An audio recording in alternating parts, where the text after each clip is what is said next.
Muy buenas tardes, estimados televidentes y radioyentes. En mayo del 2014 nuestra mesa redonda se acercó al tema de las nuevas facultades de la empresa estatal socialista. Casi un año y medio después regresamos precisamente a ver cómo ha transcurrido durante este tiempo ese proceso de implantación de las nuevas facultades dentro de la empresa cubana, cómo el reparto de las ganancias generadas pues está también contribuyendo al desarrollo del empresariado cubano y sobre todo también a la estimulación salarial de los trabajadores. Sobre este proceso, sobre lo que está pasando en la empresa cubana, sobre la aplicación de la resolución 17, estaremos hablando en esta mesa redonda que tengo el placer de compartir con el compañero Alejandro Gil Fernández, viceministro primero del Ministerio de Finanzas y Precios, la compañera Mara Ramos Lemus, viceministra del Ministerio de Economía y Planificación, María Molina Gutiérrez, viceministra del Ministerio de Trabajo y Seguridad Social, Grisel Tristar Besú,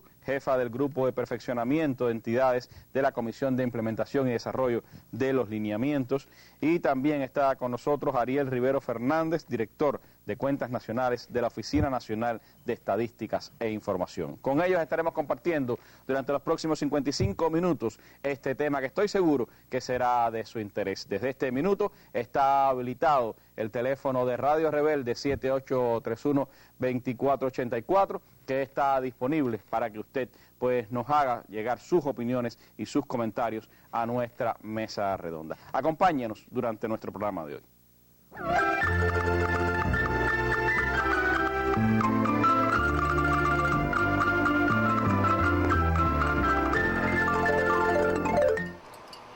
El anhelo de lograr una mayor correspondencia entre los resultados económicos y el salario devengado parece cumplirse en el 6GB. Todo el personal de la institución había tenido la perspectiva de tener los ingresos salariales vinculados a los resultados de la institución. Y una cosa muy interesante es cuando a finales de año se discuten los planes del próximo año, no hay una contemplación fría de las cifras a las cuales el centro aspira a exportar. El aumento de la productividad, la eficiencia y la disminución de los gastos son otro de los elementos positivos de su implementación. Los trabajadores conocen ya el término valor agregado bruto.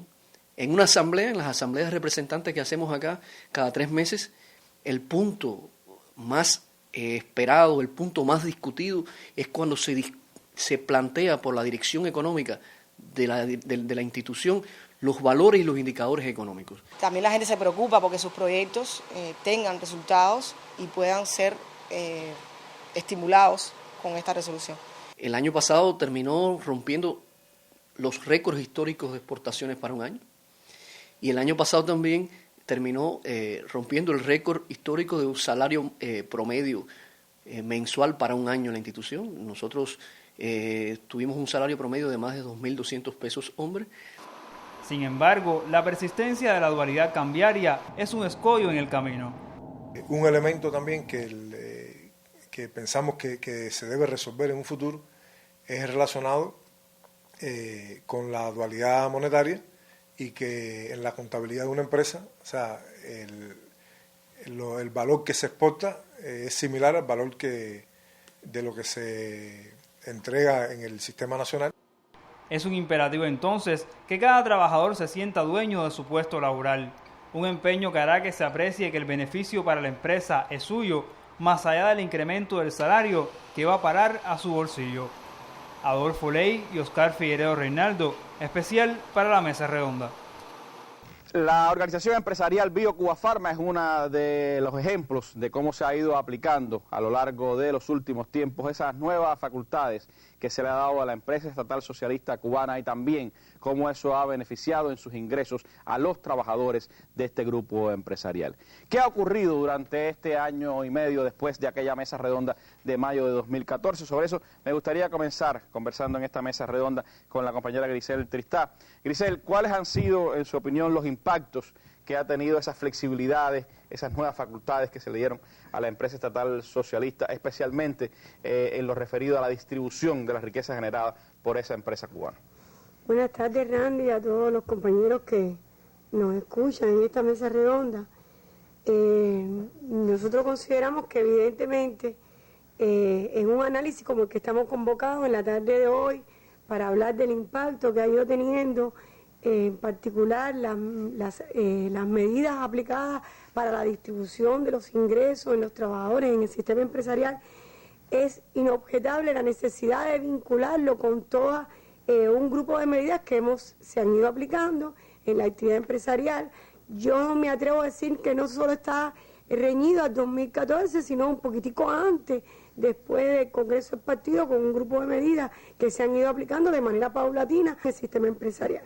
Pero en particular, hacia tu respuesta, evidentemente hay un vínculo muy grande. Yo creo que si nosotros, por ejemplo, enlazamos conceptualmente lo que hemos definido de cómo se mide el valor agregado bruto, que es la manera de medir y de calcular esa nueva riqueza que se genera en el sistema empresarial, del cual el viceministro primero Alejandro después profundizará también, y a eso lo empatamos conceptualmente también con el impacto que tiene en la distribución de la riqueza que se genera en el sistema empresarial, pues evidentemente hay una relación conceptual muy importante, y yo me atrevo entonces también a afirmar que estamos convocados todos no solo a entender la letra del cuerpo legislativo que nos acompaña, en el entendido de que tenemos resoluciones del Ministerio de Trabajo, en el entendido de que tenemos resoluciones del Ministerio de Finanzas y Precios. Por tanto, en este sentido es importante plantear, estamos en un proceso de transformación conceptual, de aplicación conceptual en el sistema empresarial de una manera cualitativamente superior de la distribución de esa riqueza, que tiene dos grandes dimensiones. Por una parte, el salario, que es la manera en que se va distribuyendo esa riqueza en la medida que se va generando en el sistema empresarial. Y por otra parte, la distribución de las utilidades, que tiene un campo conceptual más amplio, por cuanto está la distribución de utilidades, que tiene una implementación directa en el sistema empresarial por las reservas que se crean y lo que se aporta al presupuesto del Estado por la vía de los impuestos y además por el aporte por el rendimiento de la inversión estatal. Y todo esto está acompañado de principios que no tenemos derecho desde el sistema empresarial en este proceso de descentralización de facultades a obviarlo. Por tanto, estamos hablando de distribuir una riqueza que sobre todas las cosas, primero que todo, tenemos que crearla. No es posible hablar de la distribución de una riqueza que no se haya creado. No es posible, entonces, hablar de una distribución de los ingresos que no sea compatible y que esté en relación directa con esa riqueza que se ha ido creando. Y por otra parte también es importante de manera general que establece que tiene que definirse una proporcionalidad entre el crecimiento de la productividad y esa distribución de los ingresos. Los resultados, Grisel, van indicando que eso se está comprendiendo entre el empresariado cubano, que se ha ido buscando una manera de que el empresario realmente ejerza esas funciones que se le han sido otorgadas. Yo me atrevo a decirte que los resultados nos van indicando que se va incorporando todas estas facultades dentro del sistema empresarial, pero que eso todavía no es suficiente y que tenemos que seguir avanzando en este sentido y profundizar conceptualmente en lo que estamos hablando. Cuando decimos distribución a partir del salario, hay que comprender que el salario, primero que todo, es un gasto de la empresa. Por tanto, tenemos que comprender de que no estamos hablando en este minuto en el sistema empresarial de una reforma salarial. Estamos hablando de que se ha decidido comenzar a incrementar los ingresos en el sistema empresarial a partir de los resultados que va generando este propio sistema empresarial. Y que, por tanto, esos resultados se distribuyen por el aporte individual de los trabajadores en la ejecución de ese proceso. Y que tiene límites. Y los límites están vinculados al cumplimiento de los indicadores directivos y al cumplimiento de los indicadores, del propio indicador límite del gasto de salario por peso de valor agregado bruto. Por tanto, también hay que comprender que en este sentido se va desarrollando un proceso en que la empresa, en el uso de las facultades que se le van confiriendo al sistema empresarial, tiene que ir incorporando que la vinculación del salario tiene un vínculo directo con el cumplimiento de los indicadores directivos y con el cumplimiento del indicador gasto de salario por peso valor agregado bruto, que no es una cifra festinada, obedece en primera instancia a un proceso de planificación de elementos salarios a nivel de empresarial, que obedece también a un análisis de los incrementos de producción, de niveles de ingresos, de la productividad del trabajo y como resultante tienes una relación que fija de esa nueva riqueza que se crea, que tiene una parte importante que es salario y que tiene otra parte que es utilidad, una participación limitante en la formación del salario a nivel empresarial y queda dentro de las facultades del sistema empresarial. Y por otra parte tenemos entonces la distribución de las utilidades. Es superior a lo que hicimos en su momento en el proceso de perfeccionamiento empresarial.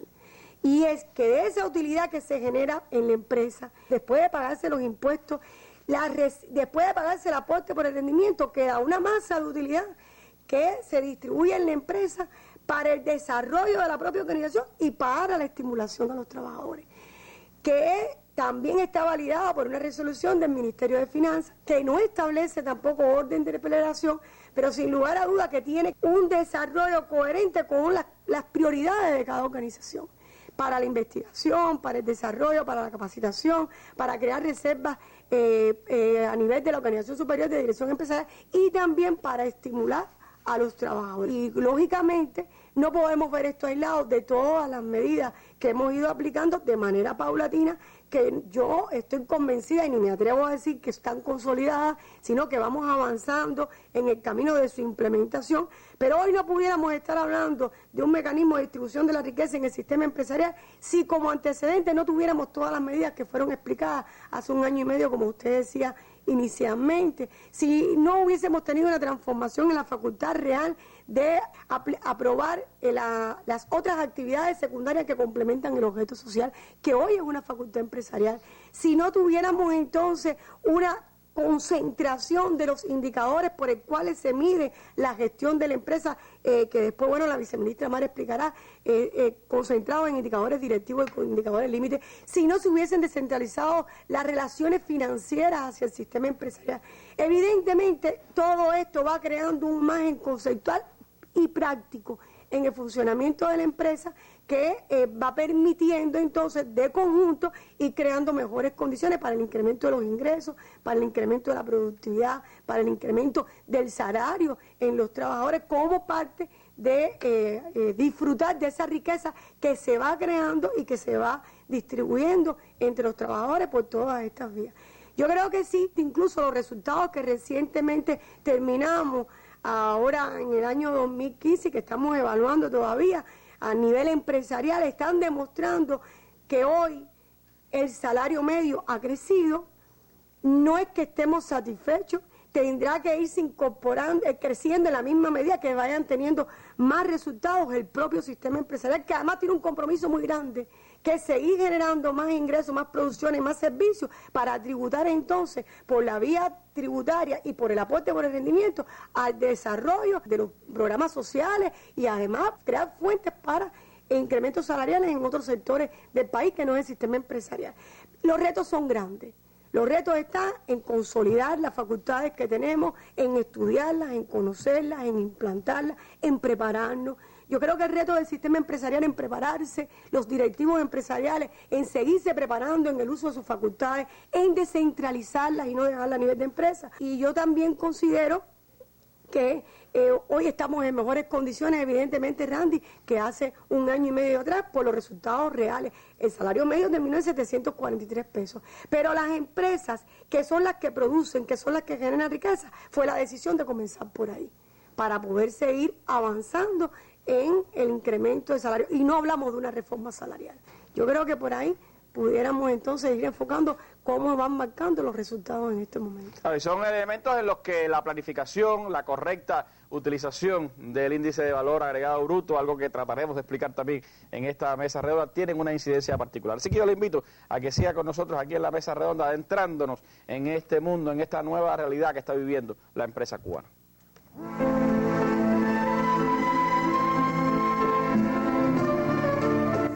El salario es el reparto que corresponde a cada cual de la producción nacional, que si no hay aumento en esa producción, no puede haber aumento en el reparto. 25 de marzo de 1961. Discurso pronunciado en el acto homenaje al periódico Revolución con motivo del premio que le fuera otorgado por la Organización Internacional de Periodistas, efectuado en el Salón de Embajadores del Hotel Habana Libre.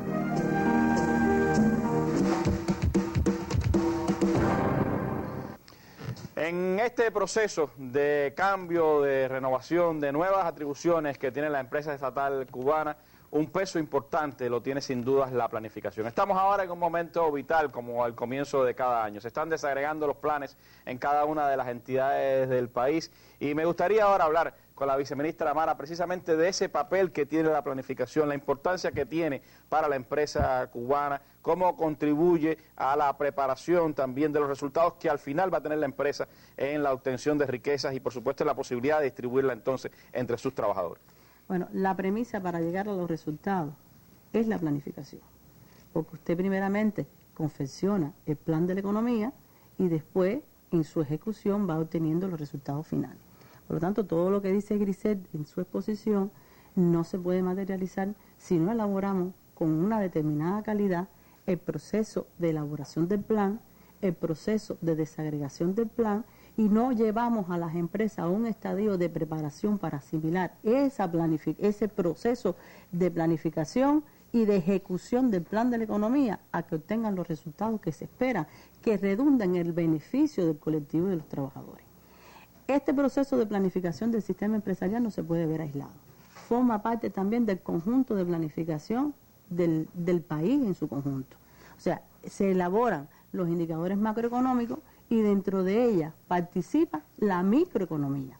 Y se elabora a su vez un modelo global en el que se establece una pauta a seguir a nivel de país. De ahí que la correcta planificación que se haga de los recursos, de los niveles de actividad, de los niveles de servicio que se van a obtener en un proceso, redunda en una correcta diseño que se haga desde un inicio.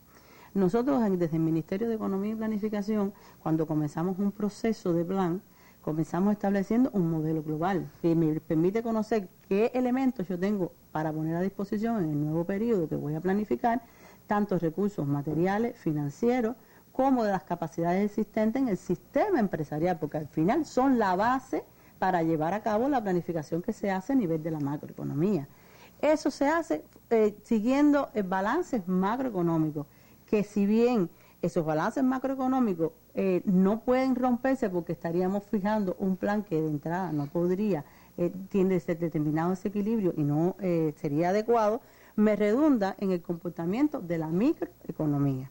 Nosotros, desde el Ministerio de Economía, fijamos además, de conjunto con el modelo global, las directivas generales y específicas que después le van a servir de base a los sistemas empresariales para llegar a cabo el plan de la economía y cómo llevar eso a conformar a nivel de país el modelo global. Se está viendo en todo ese proceso, en la experiencia de este año y tanto, cómo en ese mismo proceso de presupuesto se está estableciendo claras diferencias entre las funciones estatales y las funciones empresariales. Durante el plan 2015, o sea, durante que elaboramos el plan 2016, y o sea, en la propia ejecución del proceso en el 2015, se continuó perfeccionando diferentes organismos de la Administración Central del Estado y se abrieron muchas más organizaciones superiores de dirección. Esto que permitió que se continuaran separando las funciones empresariales de las estatales, que se siguiera flexionando, o sea, independizando la planificación a un nivel inferior que es el sistema empresarial, eliminando los eslabones intermedios y dándole una mayor solidez a la base del sistema empresarial. De ahí que nosotros en este año emitimos y desagregamos a una mayor cantidad de organizaciones superiores de dirección y los organismos de la Administración Central del Estado nos acompañaron a nosotros en ese proceso de elaboración del plan. Este proceso de desagregación parte de lo que emitió el Ministerio de Economía una vez aprobado el plan en el Consejo de Ministros, y esa emisión se desagrega desde los organismos de la Administración Central del Estado que se mantienen con sistema empresarial, desde las organizaciones superiores de dirección y su sistema empresarial. Los CAP con su sistema empresarial, eso se desagrega a las empresas estatales y estas a su vez tienen la obligación de crear las condiciones de poder llevar ese plan desagregado hasta las unidades empresariales de base. Una vez que todo que todo culmina, el nivel del indicador desagregado vuelve de nuevo al Ministerio de Economía y Planificación. ¿Cómo vuelve? Como los propios indicadores directivos y se captan para el control del plan. Eso se abre por trimestre en dependencia de la categoría que se quiera. ¿Qué indicadores nosotros tenemos fijado para este año? O sea, se mantienen los mismos que habíamos previsto en el año anterior con una reducción. Los indicadores directivos que tiene que cumplir cada empresa. Exacto, o sea, mantenemos los mismos indicadores directivos con una reducción con respecto al periodo anterior. O sea, antes teníamos, ahora tenemos 4 indicadores: el encargo estatal, las ventas netas, las ventas para la exportación y la utilidad ante el impuesto. Eso le da, por supuesto, mucha flexibilidad también al empresario y es menos su carga, pudiéramos decir también. Es una manera menos de atar el pago o los resultados a una mayor cantidad de indicadores. Continuamos con los indicadores límite, que se mantiene el gasto de salario por peso de valor agregado bruto. Ese es un indicador clave, que de eso vamos a hablar un poquito después. Máximo, que después lo podremos hablar a partir de lo que se establece por el Ministerio del Trabajo, y otros indicadores que son indicadores informativos, en los cuales aparece un nuevo indicador, que es la utilidad antes de impuestos por peso de valor agregado, que me va a medir de alguna manera la distribución de las utilidades, que luego después el viceministro Alejandro se puede referir a este indicador. Estos indicadores, aunque no sean directivos, porque lo especificamos así en el momento de la emisión, que son indicadores informativos, me permiten en su conjunto establecer el resultado de la gestión del sistema empresarial, y se complementan tanto los indicadores financieros como los indicadores de la categoría de empleo y salario. Así lo vamos a captar también en el momento del control del plan. Esta captación que se va a hacer de los indicadores del sistema empresarial la vamos a realizar de conjunto con la captación que hace la Oficina Nacional de Estadística y de Información. Y hemos unido tanto los indicadores del sistema financiero como los indicadores de la categoría de empleo y salario para hacer una captación que se vaya simplificando el nivel de información que tienen que dar los organismos en diferentes momentos. Y todas estas medidas van dándole flexibilidad al empresario realmente a la hora de dirigir, pero también le quita carga burocrática, le quita ciertas responsabilidades, pudiéramos decir, informativas, que le permite más tiempo también para tomar decisiones, aunque no deja de tener todos los elementos para tomarlas, ¿no? Yo considero que lo aligera y que además mejora la calidad de la información. En ese proceso, Mara, la participación de los colectivos laborales. En paralelo se están desarrollando las asambleas de afiliados, que en estas asambleas de afiliados los trabajadores se les lleva el plan como versión final y ellos van estableciendo los componentes, estableciendo las tareas, las acciones que deben hacer para poder materializar y llevar a fin, con resultados positivos, lo que se planificó para el periodo que se está desarrollando en este año, que en este caso nos estamos refiriendo al Plan 2016. Yo considero que el proceso de planificación, aun cuando nosotros todavía, desde el propio Ministerio de Economía y Planificación, entendemos que nos faltan muchas cosas por cambiar, muchas cosas por perfeccionar, considero que en la base se le debe dar la importancia que requiere el proceso de planificación, de desagregación y control del plan. Ahí está una de las claves para que realmente se produzca más en el país y por lo tanto haya más riqueza para repartir entre los trabajadores. De ahí la importancia que también tiene la participación activa de los colectivos laborales en todo este proceso de planificación y en el control un poco a los empresarios sobre cómo dirigen, cómo ejecutan la actividad diaria en cada una de las empresas. Pero les propongo ver un reportaje que nos ha llegado desde Cienfuegos sobre la experiencia de lo que está ocurriendo en un central de esa provincia. En el Central 14 de Julio se ha elevado el salario promedio de unos 1.000 pesos en 2014 a 1.900 en el finalizado año. Incremento que, según la especialista en capital humano, se debe solo a la progresiva eficiencia de la fábrica. Este resultado no tiene nada que ver con la introducción de esta resolución 17. La UEB a lo largo de los años ha venido desarrollando un sistema de pago a destajo por producción de azúcar. Esta resolución, desde ese punto de vista, no trajo nada novedoso. Considerada la más integral del país en las últimas 4 zafras, la industria del municipio cienfueguero de Rodas ha ido aumentando su producción de azúcar con calidad. Sin embargo, nosotros terminamos el gasto de salario por peso de valor agregado enmarcado, plan y real, positivamente, al concluir diciembre, pero no recibimos ningún resultado porque la empresa no terminó con resultado positivo ella. Somos capaces de dar el resultado del trabajo nosotros, pero nosotros tenemos que también, el dinero nosotros, compartirlo con la más UEB de la provincia, y eso no es una cosa que no es factible. Como el sistema de pago es empresarial, ellos no se han podido beneficiar, no han podido formar parte de un salario por resultado que se pudiera distribuir al final del año o al cierre de un periodo determinado, porque no siempre la empresa en su conjunto tiene la posibilidad financiera, económica de hacer ese pago. A pesar de esto, la norma legal puesta en vigor en abril de 2014 ha tenido un impacto favorable en la mayoría de los trabajadores de la empresa azucarera de Cienfuegos. El salario medio de esta empresa, el cierre de 2013, era 775 pesos. Y al cierre de 2015 fue de 1.281 pesos. Cerramos el 2015 con más de 37.000 pesos de productividad por trabajador.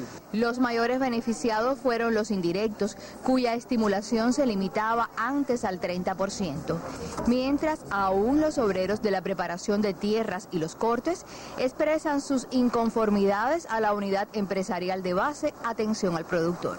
Hay algunos pelotones que todavía no se sienten satisfechos con la estimulación, ya que el ingreso es alto y el porciento de salario que perciben está sobre la escala del 12% del valor que crean. Incongruencias de una resolución que deberá perfeccionarse para lograr que quien y con más calidad aporte mejor salario lo recompense. Desde Cienfuegos, Ismari Barcia, Sistema Informativo de la Televisión Cubana.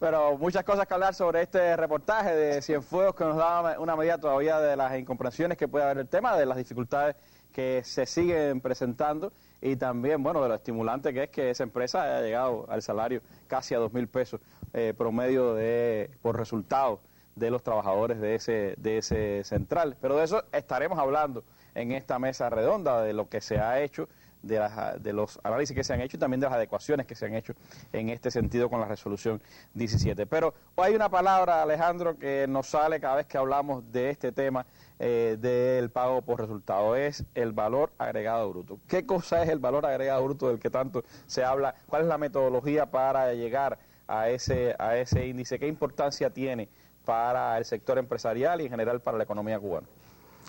Bueno, Randy, muy buenas noches y muy buenas noches también a todos los televidentes, los radioyentes. Creo que estamos hablando mucho más ahora de valor agregado bruto que lo que hablábamos antes. Y ya desde el año 2015, el Ministerio de Finanzas y Precios, de conjunto con otros organismos e incluso empresarios, constituimos un grupo de trabajo y nos dedicamos a trabajar con rigor técnico en el perfeccionamiento de la metodología para el cálculo del valor agregado bruto. Ya se emitió una normativa que tuvo su primera aplicación al cierre, o sea, a finales del 2015, cuando hicimos una modelación de los resultados, o sea, del estimado del año 2015 y del plan del 2015, aplicando la nueva metodología para el cálculo del valor agregado bruto y poder hacer entonces comparables los resultados, o sea, el plan y los estimados del 2015 con la proyección que estábamos haciendo para el año 2016. Además ya, o sea, se emitió también una norma que establece que el valor agregado bruto forma parte de los estados financieros, o sea, es un estado financiero. Y eso es un elemento obligatorio para todas las entidades. Obligatorio para todas las empresas y muy importante porque garantiza que tenga base contable. O sea, que los registros primarios, todos los elementos que forman parte del cálculo del valor agregado bruto están reflejados en la contabilidad. Ya a partir de este año, el valor agregado bruto es un estado financiero, hay una metodología nueva que se puso en vigor, que ya expliqué, se utilizó el año pasado prácticamente por todas las empresas del país para poder hacer el recálculo del estimado y el plan 2016, y se impartieron en el transcurso de este año seminarios por todo el país también, a las organizaciones superiores de dirección empresarial, organismos, empresas, con todos los elementos técnicos del cálculo del valor agregado bruto, a lo cual no nos vamos a referir aquí porque es una cuestión bastante técnica, pero lo importante en esto es resaltar que tiene vínculo con la contabilidad, o sea que se nutre los registros primarios y que por lo tanto las empresas lo emiten como un estado financiero a partir de sus resultados contables. Ahora tú me haces una pregunta interesante, ¿qué es el valor agregado bruto? Porque bueno, hasta aquí hemos hablado lo relacionado a cómo se calcula, o sea, no tanto cómo se calcula, sino los elementos que nutren su base de cálculo. Bueno, si lo tuviéramos que sintetizar, diríamos que es la nueva riqueza, es la nueva riqueza creada. Es el valor adicional que adquieren los productos y servicios al ser transformados en el proceso productivo. Y si decimos de otra manera, podemos decir que es el valor de la producción descontándole el consumo intermedio. O también se conoce o se dice el trabajo pretérito. Vamos a tratar de ilustrarlo con un ejemplo. Se lo pudiéramos ilustrar a Vamos a tratar de ilustrarlo con un ejemplo. Una carpintería que produce muebles, para fabricar los muebles requiere determinados insumos. Requiere de madera, requiere de clavos, requiere de cola, requiere de barniz, ¿no? Requiere de electricidad porque tiene una sierra eléctrica, requiere de agua, requiere de combustible, o sea, requiere una serie de insumos, a eso le llamamos consumo intermedio, que puede ser sobre la base de un consumo material o servicios. O sea, es lo que se está insumiendo como parte del proceso productivo para generar un bien, o sea, un producto terminado, en este caso el mueble. Pudiéramos decir que la diferencia entre el valor del mueble o de los muebles y el valor de esos insumos o ese consumo intermedio, esa diferencia es la nueva riqueza que se crea en el proceso productivo que transformó insumos, madera, clavo, puntilla, cola, barniz, lo transformó en un producto terminado, que es un mueble. Y entre ese valor de consumo intermedio y el valor del mueble, lo que se genera en el medio es el valor agregado. El valor del mueble ya expresado en la venta, ¿no? El valor del mueble expresado en la venta, pero tiene una característica, que es que elimina duplicidades. No pasa lo mismo, por ejemplo, en las ventas. Si hablamos de las ventas, decimos, no, una empresa puede vender, vamos a poner un ejemplo, una empresa vende 25,000 pesos, pero tuvo que comprar insumos y gastó, vamos a poner 10,000. Bueno, el nivel de la venta de 25,000 pesos tiene implícito un costo que está asociado a ese nivel de venta, pero en el valor agregado bruto tiene la atipicidad, que él descuenta trabajo pretérito, o sea, descuenta consumo intermedio y por lo tanto se refiere con carácter exclusivo, hace medible la riqueza que crea la empresa, la nueva riqueza que crea la empresa, el valor adicional que la empresa agrega a esa producción, a esos insumos que compró y cómo los transformó en un producto terminado. O sea, eso le da un atributo y una característica importante. Y entonces venimos, bueno, si ese es el valor nuevo o el valor adicional que la empresa crea, ¿qué hacemos con ese valor adicional? Entonces, esa es la otra parte, que es la aplicación o distribución del valor agregado bruto. ¿Qué tendríamos que hacer con esa riqueza adicional que se crea? Bueno, una aplicación es el salario. Una parte de esa riqueza adicional va a retribuir la fuerza de trabajo que participó en el proceso de transformación. Porque el mueble no se hizo solo, lo hicieron los trabajadores. Y por lo tanto, esos trabajadores reciben su salario con base al valor agregado bruto creado. Mayor valor agregado bruto, mayor posibilidad entonces de... Bien, a eso vamos. Pero fíjate, no todo el valor agregado bruto es salario. Claro. O sea, hay una parte de ese valor agregado bruto que va al salario. Y por eso la viceministra Mano y la compañera Ericel han planteado que es un indicador límite. Cuando se dice que es un indicador límite es que hay un límite de qué parte del valor agregado bruto puede repartirse como salario. A partir del cumplimiento de indicadores directivos, porque no es formador, eso lo explicará después la viceministra María. En este caso 2 veces límite, porque si usted no crea riqueza no puede repartir. Bueno, y una vez que la crea, tiene un límite para repartir esa riqueza. Partimos de la base de que hay valor agregado bruto. Hay valor agregado bruto, hay una nueva riqueza, la empresa es capaz de transformar las materias primas, los insumos que adquirió, tener un producto terminado, que puede ser insumo para otro. También. ¿No? Pero tener un producto terminado y generar una riqueza nueva. O sea, es una gestión transformadora. Y en ese sentido, a partir de ahí, una primera aplicación o una de las aplicaciones de ese valor agregado bruto es el salario. Pero también con ese valor agregado bruto hay que reponer el desgaste de las herramientas, de la carpintería. Porque la carpintería utilizó sierra, utilizó martillo, utilizó instrumentos que tienen un desgaste propio del proceso productivo y por lo tanto una parte del valor agregado bruto hay que cogerla para reponer esas herramientas. Es lo que le llamamos técnicamente la depreciación, que es una aplicación también del valor agregado bruto. pero también hay que pagar los impuestos. Hay que pagar los impuestos porque el impuesto sobre utilidad, el impuesto sobre la fuerza de trabajo, su fuente es el propio valor agregado bruto. Porque lo que hemos descontado hasta ahora solamente es el costo del gasto material y los servicios comprados. ¿De qué fuente la empresa financia esas obligaciones fiscales? Del propio valor agregado bruto. Y además está la utilidad. Ya explicaba la compañera Grisel que esa utilidad también se divide después. O sea, la empresa, por las políticas que tenemos establecidas, está en capacidad autorizada a retener hasta un 50% de la utilidad. Y por lo tanto, con ella financia sus reservas. Y una de las reservas, como hemos dicho, es la estimulación por la eficiencia económica de los trabajadores. Por lo tanto, al trabajador le correspondió una parte del valor agregado bruto por el salario y le corresponde también una parte después cuando él participa de la distribución de utilidades. Y la que no le corresponde a él, pero le corresponde a la empresa, también lo beneficia. Claro. Porque con eso la empresa crece, prospera. Y tenemos los impuestos, que ¿a dónde van? Al presupuesto del Estado. ¿Y para dónde regresan? A la población. Porque con base a ese aporte es que se financia el gasto público, educación, salud, deporte. Por lo tanto, el valor agregado bruto tiene una aplicación, puedo decir, en 4 direcciones, y en prácticamente todas hay un beneficio de la empresa y de los trabajadores. O sea, eso se redistribuye después hacia lo interno de la sociedad. Y es muy importante, cuando hablamos de límite, establecer, ya la compañera Grisel lo planteaba, que no es una cifra festinada, responde a equilibrios macroeconómicos. Tema sobre el cual tenemos que explicar y tenemos que aprender todos, porque los equilibrios macroeconómicos son los que nos garantizan el ordenamiento monetario del país y la sostenibilidad de las cosas que venimos haciendo.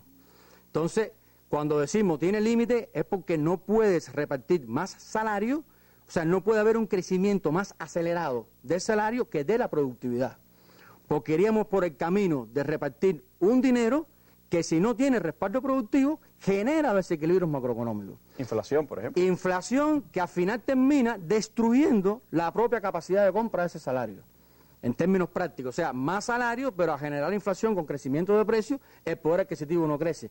Nosotros tenemos que buscar la manera de que crezca el salario y junto con él crezca el poder adquisitivo. Si solamente crece el salario, pero no crece el poder adquisitivo porque se genera inflación, no se ha hecho mucho. Entonces, la manera de obtener más salario no es incrementando festinadamente, para utilizar el mismo razonamiento, el gasto de salario, peso, valor agregado bruto, sino generando más valor agregado bruto. Veámoslo como un pastel. Es un pastel del cual al salario le toca una cuña, pero mientras más grande sea el pastel, más grande es la cuña. Por lo tanto, lo que hay que tener es más valor agregado bruto para que el salario en esa misma dimensión pueda continuar creciendo. Igualito es más grande la cuña para la depreciación, más grande la cuña para el presupuesto del Estado por el impuesto y es más próspero el desarrollo de la actividad empresarial en el país. Gracias, Alejandro. Este miércoles, foro, debate y mesa redonda sobre empresa estatal y distribución de riqueza.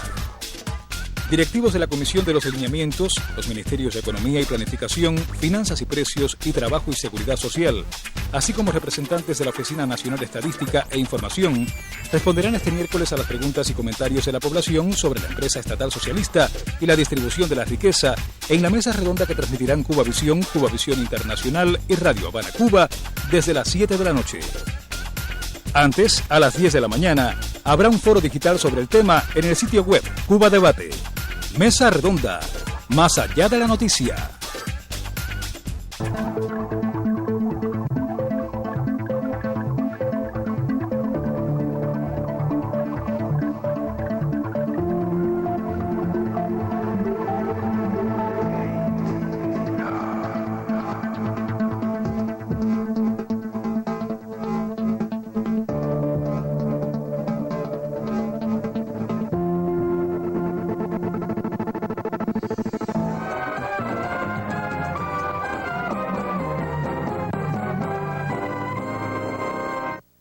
Bueno, vamos ahora a la expresión concreta de lo que está pasando en la empresa cubana con el resultado final, que es el salario de los trabajadores, además de, por supuesto, de la nueva riqueza creada de la que hablaba Alejandro. La resolución 17 ha tenido ya un discursar casi de 2 años y, por supuesto, en ese camino se han encontrado cosas positivas, problemas, como por ejemplo esta que veíamos en el caso de Cienfuegos.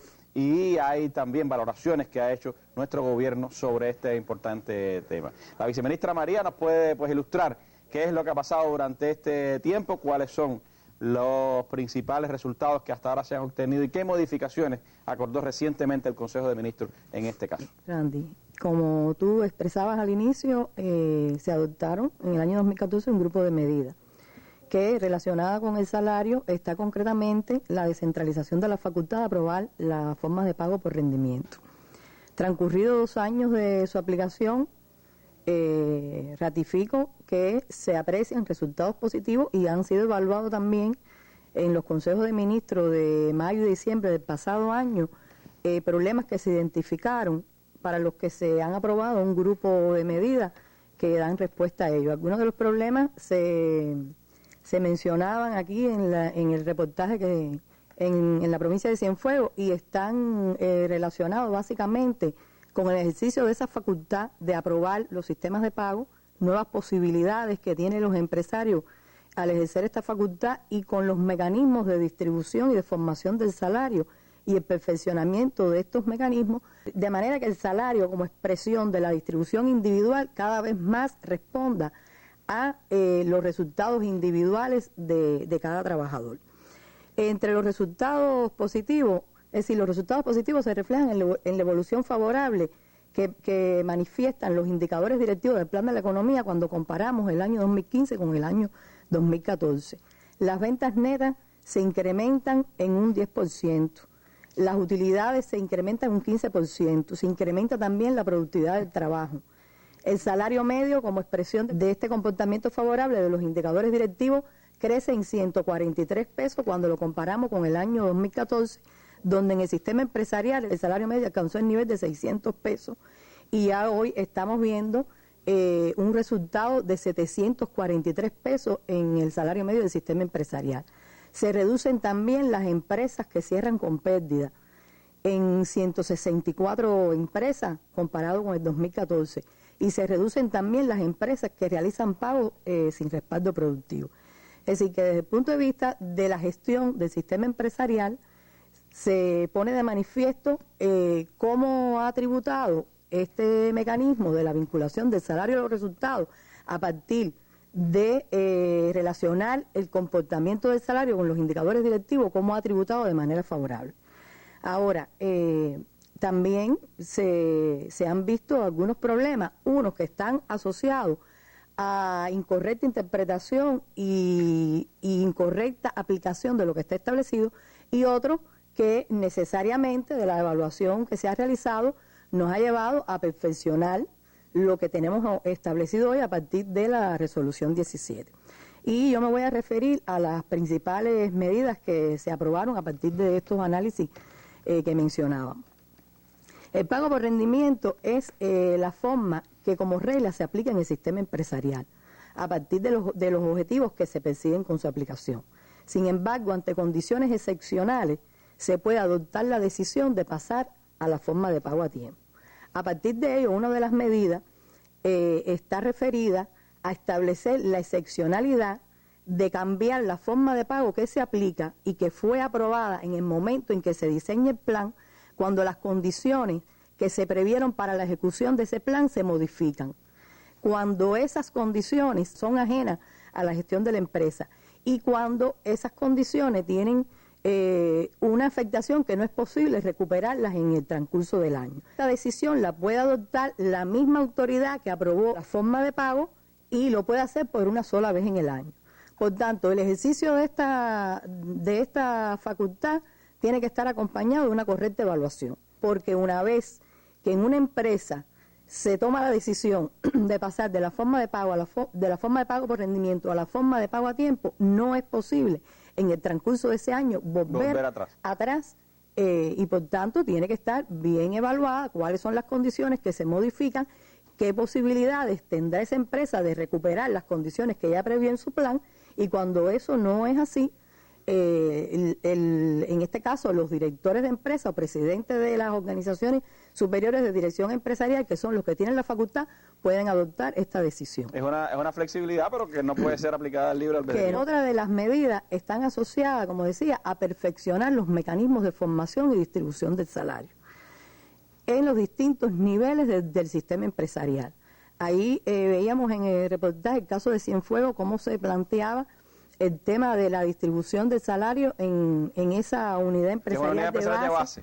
Una unidad empresarial de base, cómo se planteaba algunos trabajadores que no podían beneficiarse de los resultados que generaban porque la empresa hacía una distribución después al resto de las unidades, y ha sido uno de los temas también que fueron más evaluados, y hay un grupo de medidas que van encaminadas a resolver estos problemas. Recuerdo cuando hicimos la otra mesa redonda hace un año que muchas de las preocupaciones tenían que ver precisamente con las unidades empresariales de base. Ajá. En el caso de la unidad empresarial de base, aun cuando hoy es una facultad que tienen los directores de empresas de desagregar su plan a nivel de unidad empresarial de base, hoy se está precisando como una de las medidas que a nivel de la unidad empresarial de base que existan las condiciones que tienen que ver con las posibilidades de control y medición de los indicadores y de todo esto que explicaba Alejandro, del valor agregado bruto, que es el que genera la riqueza, asociado al comportamiento también de la contabilidad. Las unidades empresariales de base a las que se le desagreguen sus indicadores por su empresa y cumplan con esos indicadores, podrán distribuir el salario que formen con independencia de los resultados que logre la empresa en su conjunto. Es una respuesta concreta a esa. Es una medida concreta que nosotros queremos llamar la atención, que para su aplicación primero tienen que estar creadas las condiciones.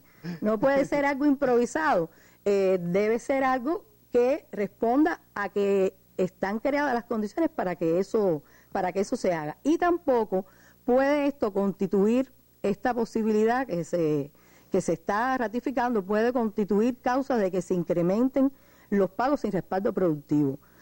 Es algo que en lo que hemos ido avanzando, y esta medida no podemos permitir, y lo que requiere de un mayor rigor en el control por parte de todos los cuadros y disciplina en el cumplimiento de lo que se está regulando. Pero eso va a beneficiar, por supuesto, a muchas entidades, como pueden ser los centrales, pueden ser los hoteles, pueden ser otras. Va a beneficiar los trabajadores donde la empresa tenga la posibilidad de medir su resultado y que distribuyan el salario por su resultado, con independencia del resultado que tenga la organización en su conjunto, van a beneficiarse, y ese ha sido uno de los reclamos que, bueno, lo vimos ahí, un ejemplo. Otra medida que tiene que ver con la distribución del salario es que se están estableciendo límites para la distribución del salario en la oficina central. Límites que en el caso del director de la empresa se establece hasta 2,5 veces en relación con el salario medio de toda la empresa, y para el resto de los cargos de la oficina central hasta 2 veces el salario medio de toda la empresa. ¿Esos son límites para los directivos? Son límites para la oficina central, para los trabajadores de la oficina central que me relacionan, es decir, tienen en cuenta el resultado que logren las unidades empresariales de base o las unidades que directamente generan el valor agregado bruto, pero me establecen relaciones en esa distribución a ese nivel. La otra medida asociada a esto es el de la Oficina Central de la Organización Superior de Dirección Empresarial. Para la Oficina Central de la Organización Superior de Dirección Empresarial se establece que para poder aplicar la forma de pago por rendimiento tiene que planificar en su presupuesto de gasto lo correspondiente al salario. Y para esta planificación del salario tiene que observar una relación de hasta 1,5 veces el salario medio de la empresa que más salario medio planifica. Ya después en la ejecución, ese fondo de salario que se planificó se distribuye teniendo en cuenta también cómo se cumplen los indicadores directivos y límites a nivel de toda la organización.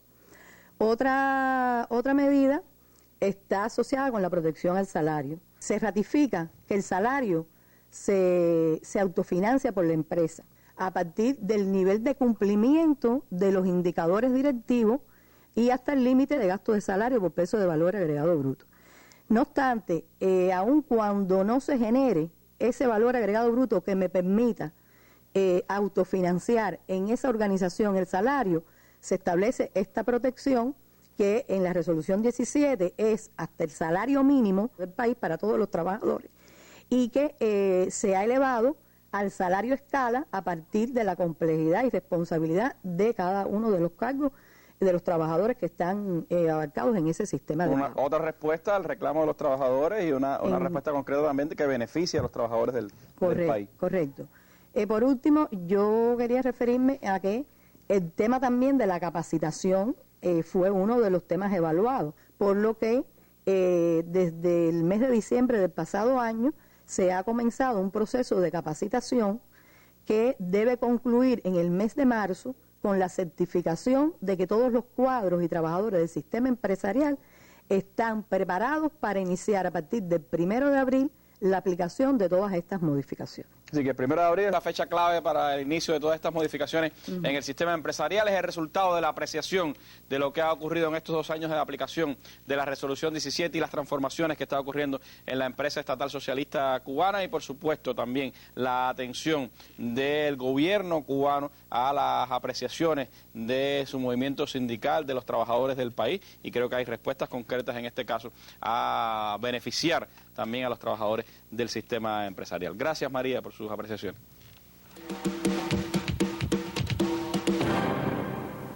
Bueno, y si hablábamos en esta mesa redonda de la importancia que tiene una correcta planificación para los resultados de la empresa estatal socialista, ya decía Alejandro que la contabilidad tiene que ir ocupando su lugar y la estadística tiene que ir ocupando el que le corresponde. Por eso está con nosotros también Ariel Rivero Fernández de Alaiza, para decir completo su nombre, que es el director de Cuentas Nacionales de la Oficina Nacional de Estadísticas e Información. Y Ariel, me gustaría que en este final de nuestra mesa redonda también pues hablaras de las transformaciones que está teniendo toda la obtención de esta información desde la empresa estatal cubana, cómo eso se refleja también en las facilidades que se le está dando ahora al empresario para poder informar y en quitarle un poco también de, podríamos decir, de burocracia a todo este proceso.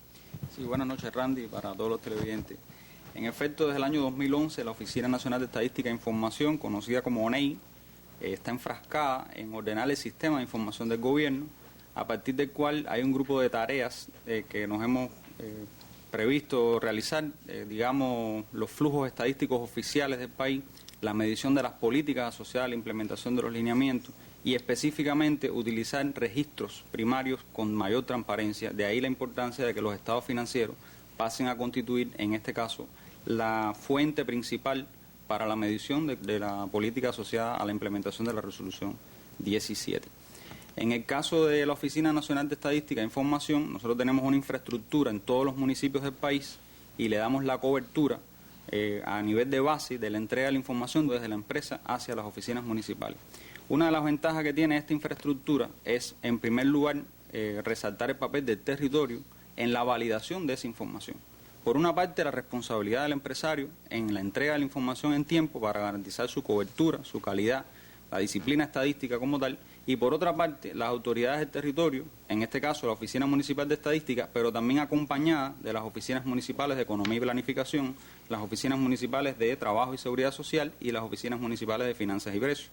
En el trabajo en equipo, nosotros tratamos de buscar una especie de validación de esa información en una primera instancia, que los flujos estadísticos sean y constituyan de hecho la fuente oficial de la medición de las políticas en el país, y a partir de eso entonces que se logre mayor transparencia en la información que se utilice para la entrega directa al gobierno. Por otra parte, nosotros tenemos la responsabilidad que estamos tratando de insistir por parte de los directivos de las empresas, de que como mismo la flexibilización de sus facultades para implementar en la toma de decisiones las políticas, se lleve a cabo un proceso de responsabilidad individual a la hora de entregar la información. Nos ocurre mucho que en ocasiones la información se traslada por los canales oficiales de la ONEI y después a la hora de conciliar con los OSDE o con los ministerios que tienen empresas subordinadas nos dicen, pero esa no es la información nuestra. Y en la práctica nosotros hemos insistido en que quien firma la información a la entrega de la ONEI es el propio director de la empresa. Por tanto, estamos recabando de parte de los directivos que desde que toman la decisión a la hora de montar los planes, como decía la viceministra Mara, desde que hacen el cálculo del valor agregado bruto, desde que tienen claro el cumplimiento de los indicadores directivos y límites, hasta la propia entrega de la información oficial, eso cierra el ciclo para nosotros de verdad poder definir si la política está siendo o no efectiva a lo largo de los años con su implementación. No es posible saber si realmente lo que se está pagando corresponde con la producción si usted no tiene una estadística clara, si usted no tiene pues una información que le permita a usted valorar en su conjunto todas estas políticas. Así mismo, así mismo. Esa es la intención que nosotros insistimos en que la transparencia en la medición de esta política responde en primera instancia que el flujo estadístico sea uno solo. Por eso también usted mencionaba al principio que disminuir la carga de la estadística oficial es verdad. Hoy realmente le estamos pidiendo información por los organismos globales, distintas vías, y además de eso la ONEI juega su papel dentro del sistema de información del gobierno y nos corresponde a nosotros mismos organizar eso, simplificarlo y convertirlo en una sola fuente. Y esa fuente entonces, entre todos, apoyar para que su calidad sea mucho mayor en el tiempo. Bueno, es otra de las buenas noticias también que ha tenido todo este proceso de implementación de las nuevas facultades que se le ha dado a la empresa estatal socialista cubana, de este trabajo conjunto entre los organismos de la economía global del país por hacer avanzar el desarrollo nacional a partir de una empresa más productiva, más eficiente y donde los trabajadores pues encuentren satisfacción en el salario a sus necesidades. Creo que es parte también de todo este esfuerzo de redimensionamiento que tiene la economía cubana a partir de la aprobación de los lineamientos en el 6º Congreso del partido y que evidentemente, bueno, quizás una de sus expresiones más concretas, más polémicas y más aplicadas ha sido precisamente la resolución 17. No será esta mesa redonda la única en la que hablaremos de este tema porque el jueves, como le hemos anunciado, estaremos de nuevo con nuestros panelistas invitados respondiendo a las opiniones e interrogantes que nos han llegado de ustedes a través de la línea telefónica o de también los sitios web de la Mesa Redonda y de Cuba Debate o sus correos electrónicos. Así que les invito a que nos acompañen mañana en una nueva Mesa Redonda y el jueves regresamos precisamente con este tema. Gracias a ustedes por habernos acompañado y nos despedimos con nuestras imágenes del día. Muy buenas noches.